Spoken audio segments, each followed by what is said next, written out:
여러분, 예전에 자기 개발이 맞냐 자기 개발이 맞냐 이거 많이 헷갈렸잖아요.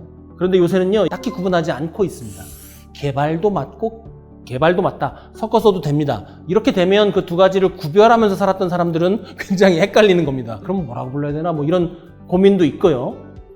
이런 생각을 예전 야전교범 작성자들도 했던 것 같아요. 그래서 자기 개발을 하라, 자기 개발을 하라 이렇게 안 하고 리더십의 원칙을 자기 발전을 하라 이렇게 써놨어요. 개발이든 발이 들어가니까 자기 발전을 하라. 자, 이 말씀 왜 들었느냐? 이 질문을 드리기 위해서입니다.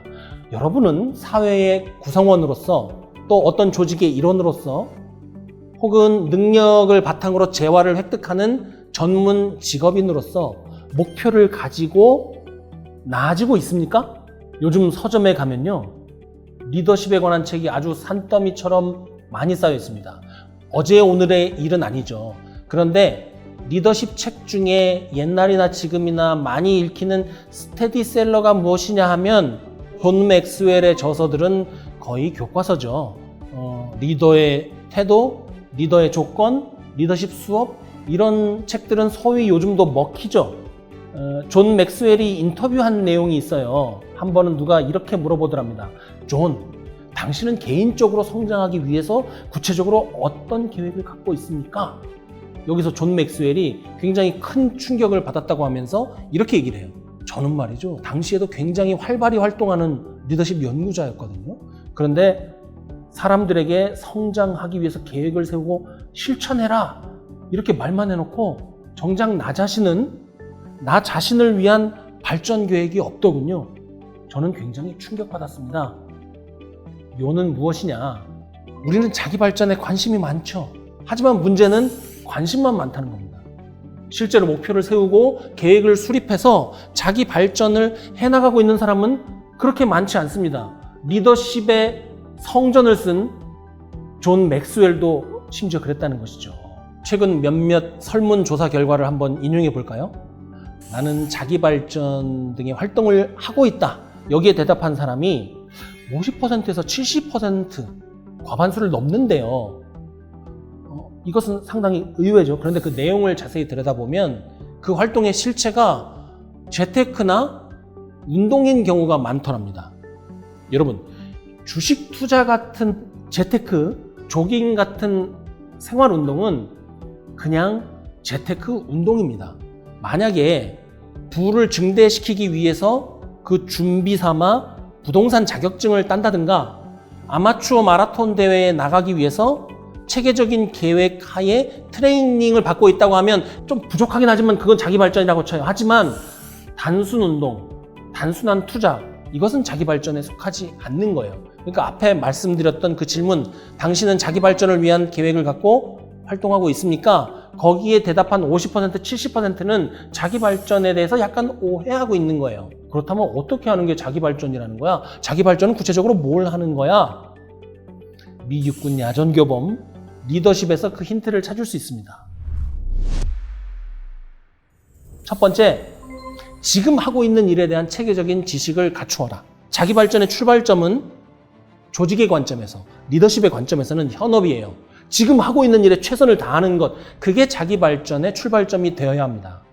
야전교범 리더십에는 현업에 대한 체계적이고 전문적인 지식을 쌓으라 이렇게 기술되어 있어요. 그러면서 자신이 수행하고 있는 직무와 관련된 법과 제도, 역사와 과제, 세계적인 추세와 미래 전망, 예산과 관련 기술까지 지식의 영역을 하나하나 넓혀 나가라 이렇게 조언을 하고 있습니다. 그렇게 하다 보면 그 해당 직군에서 손에 꼽히는 전문가가 되는 것이죠. 두 번째, 독보적인 전문가가 되라고 야전교범 리더십은 조언하고 있습니다. 자기 발전이 중요한 거는 우리 모두 다 알죠. 하지만 우리가 모두 자기 발전에 성공할 수 있느냐? 그것은 아닙니다. 자기 발전은요, 한정된 특정 분야에서 독보적인 전문가가 되는 것을 목표로 삼아야 합니다. 리더십의 관점에서 말이죠.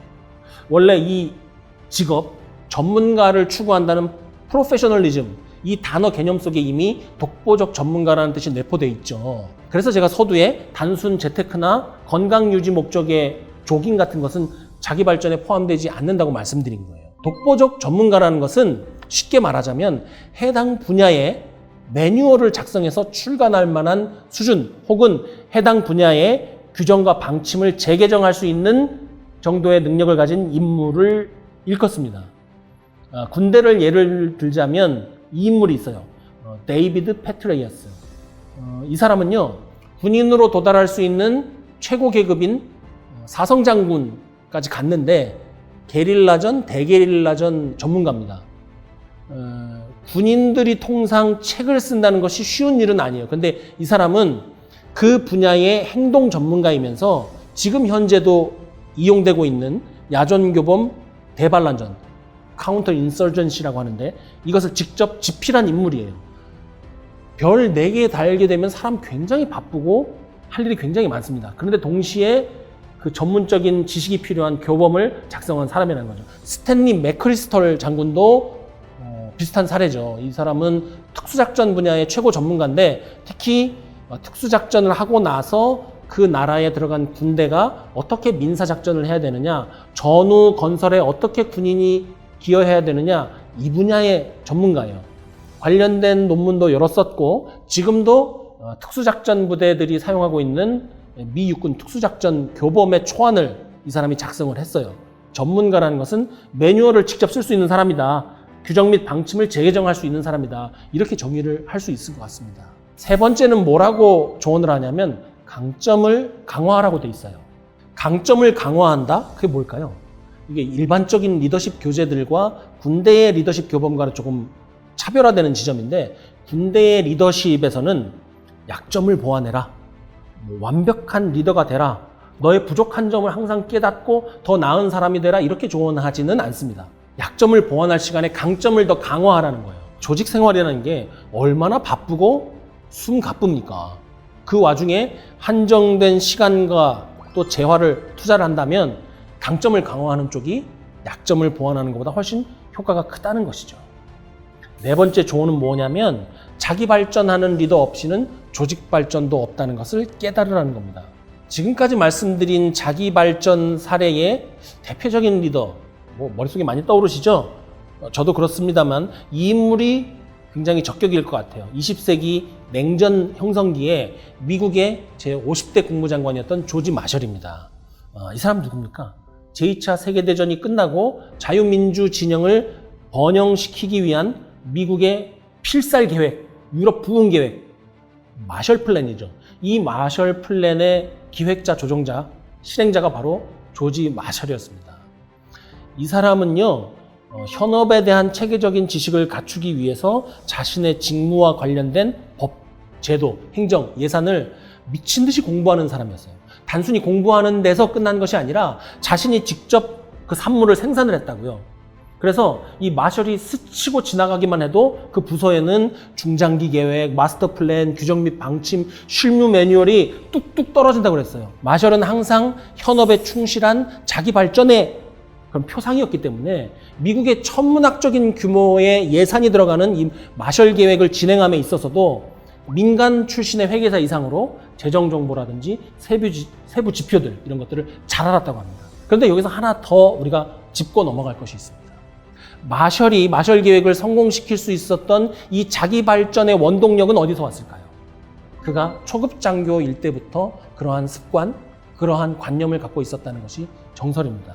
마셜이 마셜 계획을 이끄는 마셜 장관일 때뿐만이 아니라 최전선에서 병사를 지휘하는 중대장일 때도 그 사격수를 가르치는 전문 교관들 있잖아요. 그 교관들보다 기술 교범을 더 잘 꿰고 있었고 사격 지도 숙달을 훨씬 더 전문적으로 했다는 겁니다. 결국 자기 발전이라는 것은 현업, 아무리 그것이 작은 일이든 큰 일이든 상관없이 내가 현재 하고 있는 일에 최선을 다한다는 그 마음가짐이 반복돼서 생긴 습관에 의해서 가능하다는 것을 육군 야전교범 리더십은 강조하고 있습니다.